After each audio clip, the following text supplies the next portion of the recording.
The topic of this video will be the syn-dihydroxylation of alkenes. Syn-dihydroxylation turns an alkene into a dialcohol, or a diol, and the two hydroxyl groups are cis to one another. For example, if we treat this alkene with a dihydroxylating agent, such as osmium tetraoxide and peroxide, we get the following diol as a product. We get only this stereoisomer of the product, not the trans isomer. This is due to the mechanism of dihydroxylation, which we'll look at in a moment. Osmium tetraoxide gives a very high yield of the diol product. However, osmium is very toxic and difficult to dispose of, and so there is another method of doing syn-dihydroxylation, which uses permanganate. Potassium permanganate can carry out syn-dihydroxylation. However, since it's a stronger oxidizing agent, we have to keep it dilute and cold in order to prevent side reactions from occurring. This reaction also requires the addition of sodium hydroxide. The product is the same product we see with treatment of osmium tetraoxide. However, the yield is lower, but it is much safer. The mechanism of addition is very similar with both of these reagents. We'll look at that now.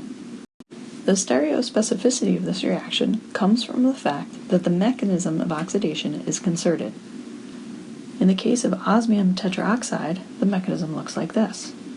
The alkene reacts with two of the oxygens on the osmium. Again, all of these steps happen at the same time, but you can remember them in order if it helps you remember exactly which electrons move where. So again, we'll think about the electrons from the pi bond between the carbons of the alkene attacking one of the oxygens on the osmium. That oxygen can't hold more than 8 electrons, so the additional electrons from one of the pi bonds moves on to the osmium.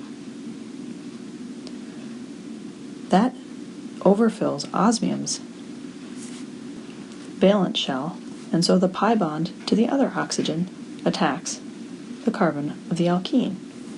All of these arrows are happening at the same time, and all of these electron movements are concerted.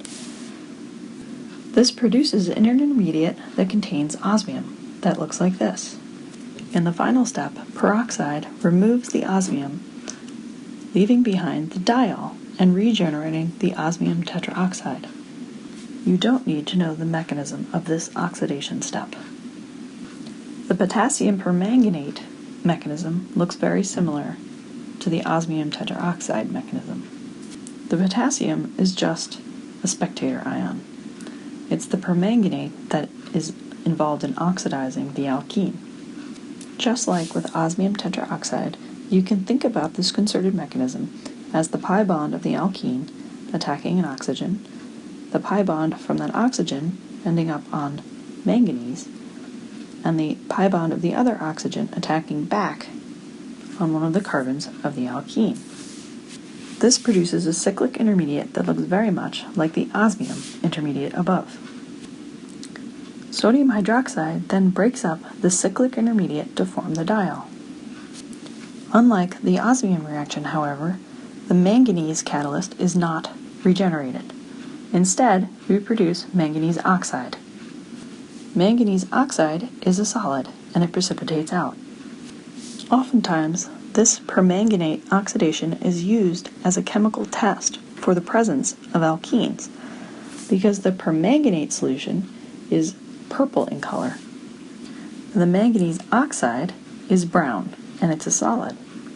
So this can be used as a colorimetric assay for the presence of alkenes.